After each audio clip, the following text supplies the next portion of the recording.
नमस्कार साथियों, आप सभी का आपके अपने YouTube चैनल स्टडी राजस्थान 1000 के अंतर्गत स्वागत है। आज की जो अपनी वीडियो होने वाली दोस्तों राजस्थान जीके से संबंधित है।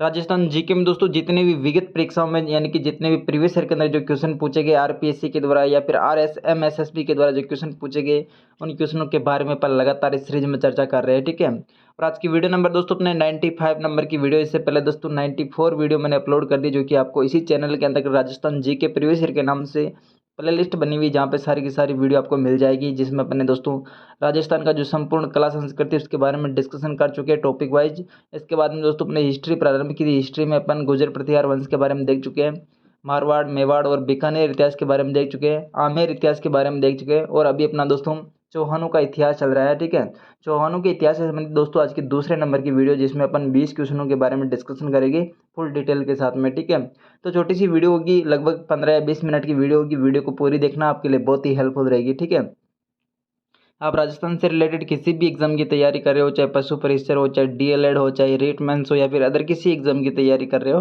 तो वीडियो आपके लिए बहुत ही शानदार होने वाली है। तो वीडियो स्टार्ट करते हैं और देखते हैं दोस्तों आज का सबसे पहला क्वेश्चन कौन सा है। तो इस क्वेश्चन के बारे में थोड़ा सा अपन आगे चर्चा करेंगे।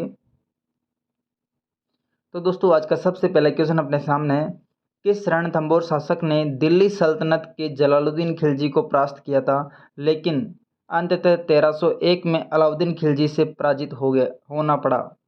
तो यहाँ पे ऐसा कौन सा रणथंभौर का शासक था जिसने दोस्तों दिल्ली के सल्तनत जलालुद्दीन खिलजी को परास्त कर दिया था लेकिन 1301 में अलाउद्दीन खिलजी से परास्त होना पड़ा। तो कौन सा शासक है ये दोस्तों? हमीर देव चौहान है। ठीक है, यहाँ पे दिल्ली का सल्तनत कौन था दोस्तों? जलालुद्दीन खिलजी। इसने मतलब कि रणथंभौर पे आक्रमण कब किया था दोस्तों? 1290 में। ठीक है, 1290 में आक्रमण किया था, तब यहाँ पे मतलब कि असफल हुए थे और उसके बाद में 1291 में वापस आक्रमण किया था। 1291 में दोस्तों रणथंभौर के पास में एक और दुर्ग पड़ता है जिसका नाम क्या है दोस्तों? जैन दुर्ग। ठीक है, जैन दुर्ग को दोस्तों यहाँ पे जलालुद्दीन कब्जे में ले लेता और उसके बाद में दोस्तों वापस 1292 के अंतर्गत आक्रमण करता है और ये जो रणथंभौर का किला इसको मतलब कि पूरी तरीके से घेर लेता है लेकिन इसको प्राप्त करने में असफल रहता है। ठीक है, उसके बाद दोस्तों ये क्या कहता है दोस्तों जलालुद्दीन खिलजी इस दुर्ग के बारे में? मैं ऐसे 10 दुर्गों को मतलब कि मैं मुसलमान के एक बाल के बराबर महत्व नहीं देता हूँ। ये बात कहने वाला कौन था दोस्तों? जलालुद्दीन खिलजी। और कौन से दुर्ग के बारे में कहा? रणथंभौर के दुर्ग के बारे में। कब कही ये बात दोस्तों? 1292 के अंतर्गत। नेक्स्ट क्वेश्चन देखिए, लेकिन यहाँ पे वापस मतलब कि जो 1301 में यहाँ पे किससे पराजित होना पड़ता है? 1301 में ही अलाउद्दीन खिलजी से पराजित हो जाता है। ठीक है, और अलाउद्दीन खिलजी से पराजित होने का कारण क्या था दोस्तों? ये जो रणथंभौर के शासक है दोस्तों हमीर देव चौहान, इसके सेनापति का नाम है एक तो रणमल, एक है दोस्तों रतिपाल। ठीक है, ये दोनों मतलब कि जो हमीर देव चौहान के सेनापति थे, इन दोनों को लालच देकर अलाउद्दीन खिलजी ने अपने पक्ष में कर लिया था। इसकी वजह से दोस्तों ये हार हो जाती है। और दूसरा कारण क्या था दोस्तों? ये अलाउद्दीन खिलजी इनके ऊपर आक्रमण क्यों कर रहा था? तो आक्रमण करने का कारण था दोस्तों ये मतलब कि इनके जो अलाउद्दीन खिलजी के विरोधी थे इनको हमीर देव चौहान शरण दे देता है, जिसकी वजह से दोस्तों अलाउद्दीन खिलजी यहाँ पे रणथंभौर के दुर्ग पे आक्रमण करता है। ठीक है, नेक्स्ट देखिए, रणथंभौर का युद्ध सन 1301 में किसके मध्य हुआ था? तो रणथंभौर का युद्ध दोस्तों 1301 में किसके मध्य हुआ था? तो यहाँ पे अपन बात करें दोस्तों किसके मध्य हुआ था? ये युद्ध हुआ था अलाउद्दीन खिलजी तथा हमीर देव चौहान के बीच में। ठीक है, हमीर देव चौहान और अलाउद्दीन खिलजी के मध्य दोस्तों ये युद्ध हुआ था। कब हुआ था? 1301 में। और 1301 में मतलब कि हमीर देव चौहान ने यहाँ पे केसरिया किया था और इसकी पत्नी दोस्तों रंग देवी ने यहाँ पे जौहर किया था। ठीक है, और ये दोस्तों राजस्थान का प्रथम शाखा भी कहलाता है और अपने रणथंभौर का दोस्तों प्रथम शाखा। ठीक है, राजस्थान का प्रथम शाखा, रणथंभौर का प्रथम शाखा भी कहलाता है। नेक्स्ट देखिए, राजा हमीर देव कहाँ से संबंधित है? तो राजा हमीर देव की बात करें दोस्तों कहाँ से संबंधित है? तो यहाँ पे अपन बात करें दोस्तों ये कहाँ से संबंधित हो जाएगी? रणथंभौर से संबंधित है और 1301 में यहाँ पे दोस्तों शाखा हुआ था 1301 के अंतर्गत, जहाँ पे दोस्तों हमीर देव चौहान ने केसरिया किया था और उसकी पत्नी रंग देवी और उसकी पुत्री दोस्तों देवल दे के द्वारा मतलब कि यहाँ पे जौहर किया था। और देवल दे थी जो कि रंग ये अपने रंग देवी की या फिर हमीर देव चौहान की बेटी थी, जिन्होंने दोस्तों जल जौहर किया था। ठीक है, नेक्स्ट क्वेश्चन देखिए, रणथंभौर के शासक हमीर चौहान किस वर्ष दिल्ली के सुल्तान जलालुद्दीन खिलजी की सेना के साथ में प्रथम बार मुठभेड़ हुई थी? तो यहाँ पे दोस्तों मतलब कि रणथंभौर का शासक था हमीर देव चौहान, जो कि दोस्तों हमीर देव चौहान जो कि दिल्ली के सुल्तान जलालुद्दीन खिलजी के साथ में दोस्तों प्रथम बार मुठभेड़ कब हुई थी? तो प्रथम बार मुठभेड़ हुई थी 1290 के अंतर्गत, ठीक है, जहाँ पे मतलब कि यहाँ पे जलालुद्दीन खिलजी को असफलता हासिल होती है, लेकिन 1291 में वापस युद्ध लड़ता है दोस्तों 1291 में, जहाँ पे दोस्तों रणथंभौर का एक दुर्ग है, जहाँ पे कौन सा दुर्ग है उसका, जैन दुर्ग, ठीक है, जैन दुर्ग को अपने कब्जे में कर लेता है। उसके बाद में 1292 में वापस युद्ध लड़ता है, 91 के बाद में 92, जिसमें दोस्तों मतलब कि ये जो रणथंभौर दुर्ग है इसको वापस अपने कब्जे में, मतलब कब्जे में तो क्या, इसको मतलब कि घेर लेता है। घेर लेने के बाद भी दोस्तों इसको असफलता हासिल होती है। तो उसके बाद में दोस्तों जलालुद्दीन इस रणथंभौर दुर्ग के बारे में कहता है कि मैं ऐसे 10 दुर्गों को मुसलमान के एक बाल के बराबर महत्व नहीं देता हूँ, ठीक है। नेक्स्ट देखिए, निम्नलिखित में से कौन सा शासक जालौर के चौहान वंश से संबंधित नहीं है?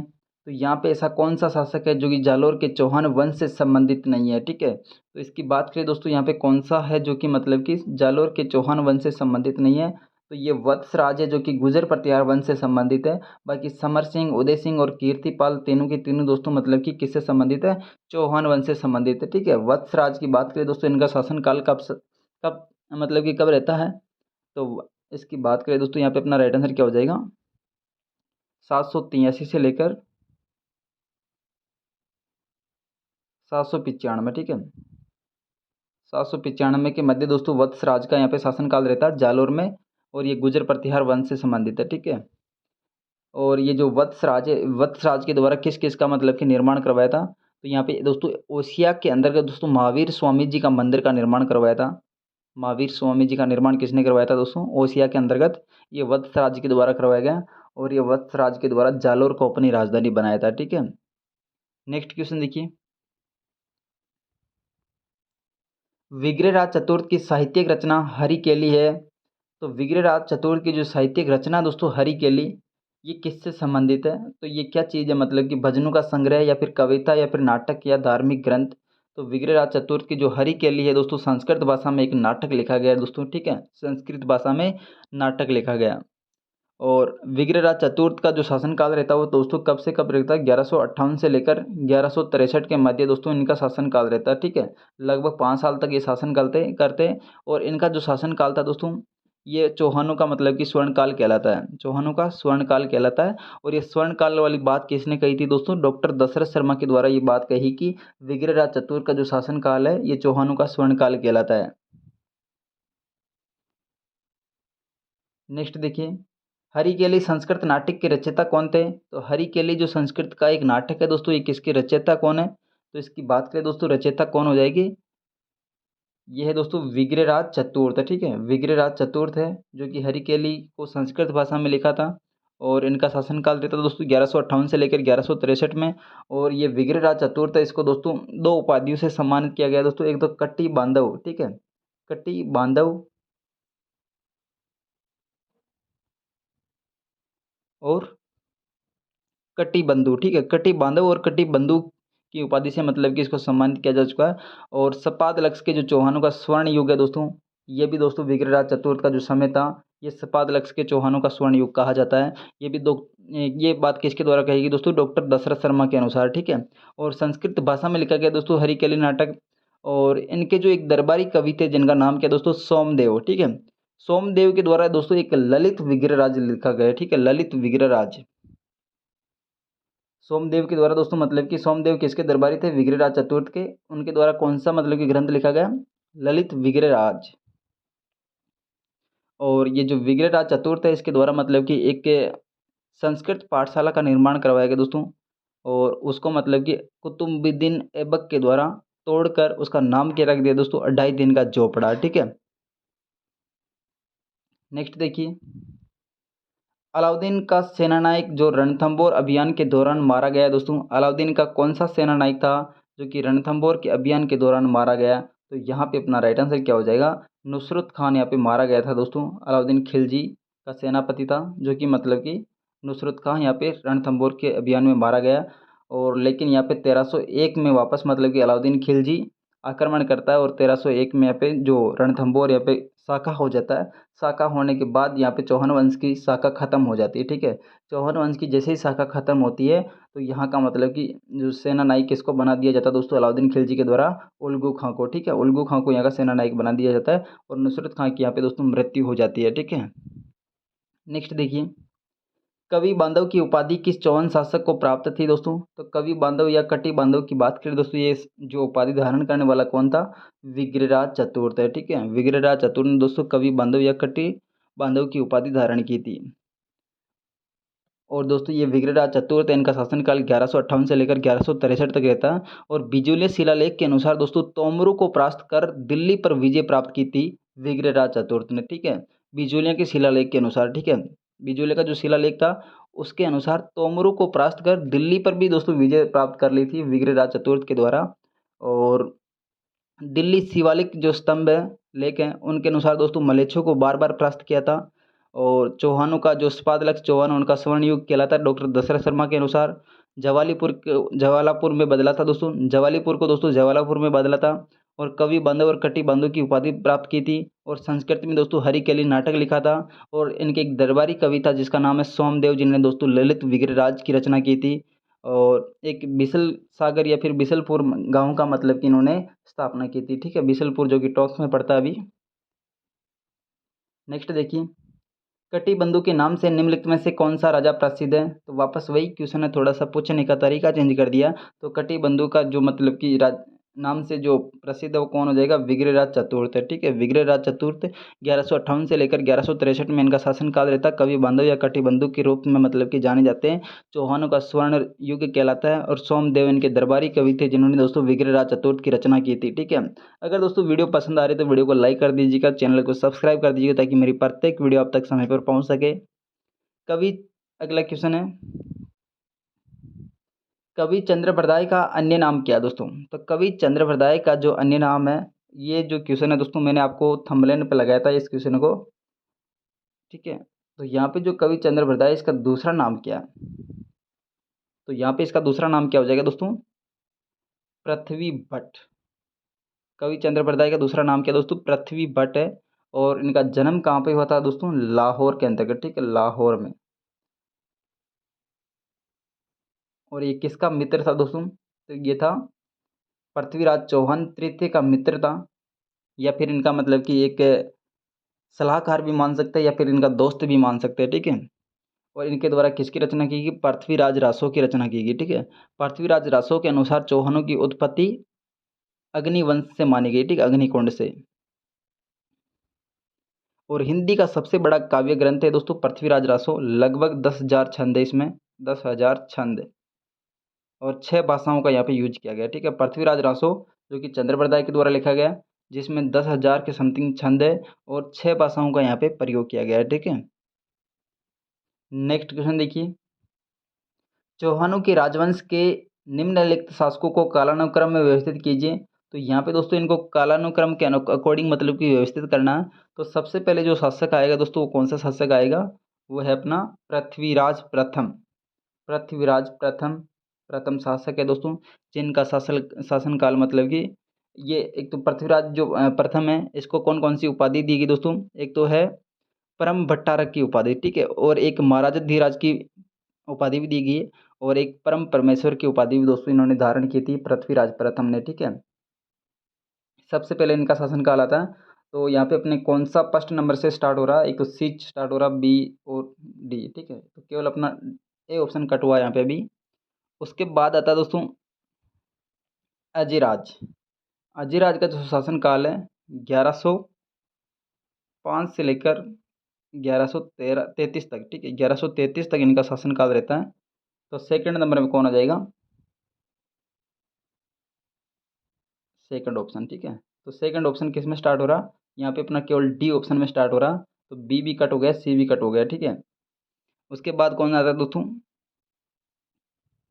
अर्णोराज, ठीक है। अर्णोराज का शासनकाल 1133 से लेकर 1150 तक ये अर्णोराज का शासनकाल रहता है।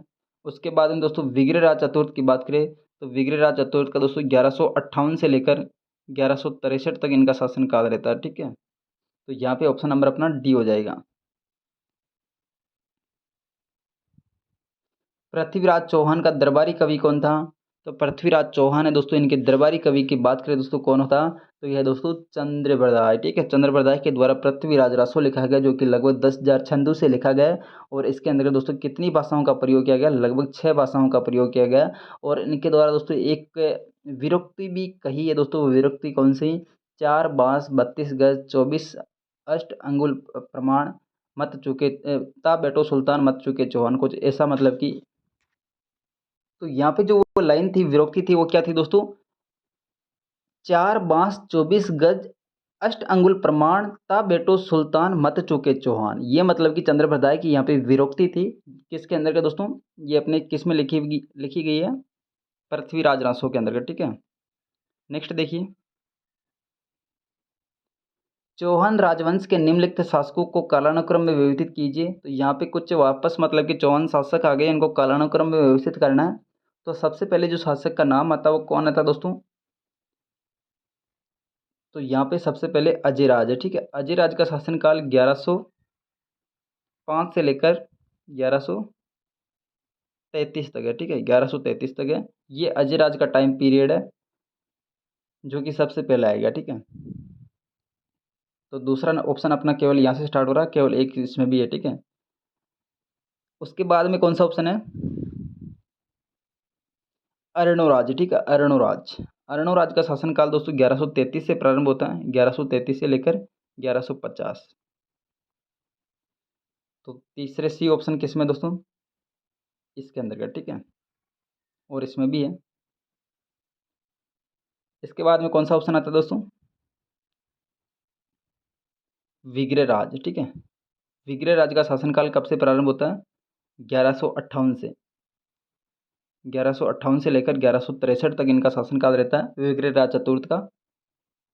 तो यहाँ पे डी ऑप्शन यहाँ पे दिख रहा है, ठीक है। तो ये ऑप्शन तो अपना कट है, तो केवल सी ऑप्शन अपना सही हो जाएगा अलग, ठीक है। और पृथ्वीराज लास्ट में, पृथ्वीराज तृतीय का लास्ट में टाइम पीरियड आता है, जो कि 1178 से लेकर 1192 तक इनका टाइम पीरियड रहता है पृथ्वीराज तृतीय का। नेक्स्ट देखिए, यहाँ कुछ युद्धों की सूची दी गई है जो मध्यकालीन राजस्थान में लड़े गए हैं। इनको मतलब कि कालानुक्रम में व्यवस्थित करना। तो तराइन के युद्ध की बात करें दोस्तों, तराइन का प्रथम युद्ध कब हुआ था? ये हुआ था 1191 में, ठीक है। और खानवा का युद्ध कब हुआ था? ये 17 मार्च 1527 को, 17 मार्च 1527 को खानवा का युद्ध हुआ था। और इसके बाद सुमेल की बात करें तो गिरी सुमेल का युद्ध है, ये 1544 में हुआ था। और उसके बाद में भटवाड़ के युद्ध की बात करें तो 1761 में हुआ था, ठीक है। तो सबसे पहले इसमें कौन सा युद्ध आ रहा है? तराइन का युद्ध है, ठीक है। तो तराइन के युद्ध में दोस्तों ए ऑप्शन इसमें स्टार्ट हो रहा। उसके बाद में दोस्तों कौन सा युद्ध आएगा? ये खानवा का युद्ध है, यानी कि सेकंड ऑप्शन। ये तो ऑप्शन अपना कट हो गया, ठीक है। तो पहला, दूसरा, उसके बाद में गिरी सुमेल का युद्ध थर्ड, उसके बाद में भटवाड़ का युद्ध है। तो यहाँ पे फोर्थ ऑप्शन, यहाँ पे बी ऑप्शन अपना ठीक हो जाएगा, ठीक है। कर्पूरी देवी किस राजपूत शासक की माता थी? तो कर्पूरी देवी की बात करें दोस्तों, कौन से राजपूत शासक की माता थी? तो ये माता थी दोस्तों पृथ्वीराज चौहान की माता, ठीक है। जब पृथ्वीराज चौहान 11 वर्ष का था तभी मतलब कि ये शासक बन गया था। और इनकी संरक्षिका के रूप में कौन थी दोस्तों? कर्पूरी देवी, ठीक है। संरक्षिका के रूप में दोस्तों कौन थी? कर्पूरी देवी। और इनका मतलब कि जो सेनापति था, सेनापति के रूप में कौन था दोस्तों? तो ये था दोस्तों भुवन मल्लू, ठीक है, भुवन मल्लू। और इनका प्रमुख मुख्यमंत्री की बात करें दोस्तों, पृथ्वीराज चौहान के प्रथम मतलब कि प्रमुख जो मुख्यमंत्री था वो कौन था? कदमवास, ठीक है, या फिर केम्बवास या फिर कदमवास के नाम से इनका प्रथम वो मतलब कि मुख्यमंत्री था, प्रमुख मुख्यमंत्री। और 11 वर्ष की उम्र में मतलब कि शासक बन गया था। और इनकी जो संरक्षिका बनी थी वो कौन थी? इनकी माता कर्पूरी देवी। और पृथ्वीराज चौहान की पत्नी का नाम है दोस्तों संयोगिता, ठीक है, संयोगिता, जो कि मतलब कि गढ़वाल शासक जयचंद की मतलब कि बेटी थी। और संयोगिता का जो प्रेम प्रसंग है दोस्तों, इसी के अनुसार मतलब कि जो जयचंद है, ये जो तराइन का जो द्वितीय युद्ध होता है उसमें दोस्तों पृथ्वीराज चौहान का सहयोग नहीं देता है, ठीक है। यहाँ पे धोखाधड़ी कर देता है जयचंद पृथ्वीराज चौहान के साथ में। ये दोस्तों मतलब कि ज़बरदस्ती ये संयोगिता के साथ में शादी कर लेता है, क्योंकि प्रेम करता था इसके साथ में। नेक्स्ट देखिए, निम्नलिखित में से कौन सा काल अजय राज द्वितीय से संबंधित है? तो यहाँ पे अजय राज द्वितीय की बात की गई दोस्तों, इनका शासनकाल कौन सा है? तो यहाँ पे अपना राइट आंसर क्या हो जाएगा दोस्तों? अजय राज की, ठीक है।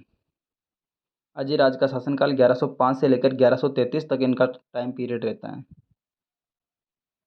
नेक्स्ट देखिए, निम्नलिखित 4 चौहान शासकों का कालानुक्रम व्यवस्थित कीजिए तथा नीचे दिए गए कोटों में सही उत्तर का चयन कीजिए, ठीक है। तो यहाँ पे दोस्तों इनका व्यवस्थित क्रम डालना है। तो सबसे पहले दोस्तों पृथ्वीराज द्वितीय, ठीक है, पृथ्वीराज द्वितीय हैं। पृथ्वीराज द्वितीय का जो टाइम पीरियड है दोस्तों कब से कब तक है, एक मिनट, यहाँ पे सबसे पहले जो टाइम पीरियड आता है दोस्तों किसका था, विग्रहराज चतुर्थ का, ठीक है। विग्रहराज चतुर्थ का जो टाइम पीरियड है दोस्तों कब से है, 1158 से लेकर 1163 है, ठीक है। उसके बाद में जो टाइम पीरियड आता है दोस्तों पृथ्वीराज द्वितीय का टाइम पीरियड आता है, वो कब से कब तक का दोस्तों, 1164 से लेकर 1169 है, ठीक है। 1169 तक का टाइम पीरियड आता है पृथ्वीराज द्वितीय का, ठीक है। उसके बाद में दोस्तों टाइम पीरियड आता है सोमेश्वर का। सोमेश्वर का जो टाइम पीरियड आता है दोस्तों, सोमेश्वर का टाइम पीरियड कब से है, ये दोस्तों 1169 से लेकर 1177 तक का जो टाइम पीरियड है, ये दोस्तों सोमेश्वर का है, ठीक है। उसके बाद में टाइम पीरियड आता है दोस्तों पृथ्वीराज का, ठीक है। पृथ्वीराज का टाइम पीरियड है 1178 से लेकर 1192 तक। जो टाइम पीरियड है दोस्तों पृथ्वीराज चौहान तृतीय का है। तो सबसे पहले कौन सा ऑप्शन है दोस्तों, विग्रहराज चतुर्थ यानी कि पहला है। उसके बाद में पृथ्वीराज तीसरा है, पहला तीसरा, पहला तीसरा। उसके बाद में कौन सा आ गया दोस्तों, सोमेश्वर दूसरा। और लास्ट में पृथ्वीराज तृतीय यानी कि चौथा। 1 3 2 4, 1 3 2 4, 1 3 2 4 कौन से ऑप्शन में दिख रहा है दोस्तों, 1 3 1 3 2 4, ठीक है। अपना डी ऑप्शन ठीक है। अलाउद्दीन खिलजी ने राजस्थान पर आक्रमणों का सही कालानुक्रम कौन सा है, तो अलाउद्दीन खिलजी के द्वारा दोस्तों राजस्थान के अंतर्गत 3 इंपॉर्टेंट आक्रमण किए थे। वो कौन से इंपॉर्टेंट आक्रमण है, तो सबसे पहले दोस्तों इन्होंने दोस्तों कहाँ पे आक्रमण किया था, रणथंभौर पे आक्रमण किया था 1301 में, जहाँ पे दोस्तों राजस्थान का प्रथम शाखा भी कहलाता है, रणथंभौर का प्रथम शाखा भी कहलाता है। जहाँ पे हमीरदेव चौहान और अलाउद्दीन खिलजी के मध्य युद्ध होता है, जिसमें अलाउद्दीन खिलजी की विजय होती है, ठीक है। और यहाँ पे हमीरदेव चौहान केसरिया करता है और इसकी पत्नी रंग देवी यहाँ पे जौहर करती है, ठीक है। इसके बाद में चित्तौड़गढ़ पे आक्रमण करता, चित्तौड़गढ़ में जो आक्रमण करता 1303 में करता है। और यहाँ पे केसरिया करने वाला कौन था दोस्तों, तो यहाँ पे राहुल रतन सिंह और रानी पद्मनी के चाचा और मतलब कि भाई यहाँ पे केसरिया करते और रानी पद्मनी यहाँ पे जौहर करती है, ठीक है। तो यहाँ पे 1303 में चित्तौड़ का शाखा होता है। उसके बाद में झालोर का आक्रमण है। झालोर का जो आक्रमण है वो 1311 का है, जिसमें दोस्तों मतलब कि जो कानड़ देव है यहाँ पे केसरिया कर लेता है, ठीक है। तो यहाँ पे ऑप्शन नंबर अपना सबसे पहले कौन सा आ जाएगा, ये रणथंभौर वाला, ठीक है। तो तीसरे से स्टार्ट होने वाला कौन सा है, एक तो ये है, एक ये है, ठीक है। उसके बाद में चित्तौड़गढ़ यानी कि दूसरे से स्टार्ट होने वाला ये ऑप्शन अपना ए ऑप्शन ठीक हो जाएगा। 3 2 1, 3 2 1। लास्ट क्वेश्चन है आज का, अलाउद्दीन खिलजी की निम्नलिखित विजय को कालानुक्रम में व्यवस्थित कीजिए। तो यहाँ पे अलाउद्दीन खिलजी की जो विजय थी उनको सब अपन कालानुक्रम में व्यवस्थित करते हैं। तो सबसे पहले दोस्तों कौन सी विजय थी, तो यहाँ पे सबसे पहले विजय की बात करें तो ये है दोस्तों रणथंभौर की विजय 1301 के अंतर्गत, ठीक है। उसके बाद में कौन सी विजय थी दोस्तों, चित्तौड़गढ़ की विजय, ठीक है, 1303 के अंतर्गत। उसके बाद में कौन सी विजय थी, तो ये है दोस्तों सिवाना, ठीक है, सिवाना। सिवाना की जो विजय प्राप्त की गई दोस्तों, सिवाना की विजय कब प्राप्त की गई, ये 1308 में प्राप्त की, ठीक है, 1308 में। उसके बाद में जालोर है, जालोर के अंतर्गत 1311 में विजय प्राप्त की थी। तो यहाँ पे ऑप्शन नंबर अपना ए ठीक हो जाएगा, ठीक है। सबसे पहले 1 नंबर, उसके बाद में 2 नंबर, और उसके बाद में दोस्तों 3 नंबर सिवाना, और जालोर 4 नंबर। लास्ट में जालोर आएगा यानी कि 2 नंबर लास्ट में आएगा। तो ए ऑप्शन अपना ठीक हो जाएगा। तो ये थी दोस्तों आज की वीडियो। अगर वीडियो पसंद आई तो वीडियो को लाइक कर दीजिएगा, चैनल को सब्सक्राइब कर दीजिएगा। चौहान वंश से संबंधित दोस्तों एक और वीडियो अपलोड की जाएगी, जिसमें दोस्तों सभी के सभी क्वेश्चन अपलोड कर दिए जाएंगे 2023 तक के जितने भी क्वेश्चन पूछे गए, ठीक है।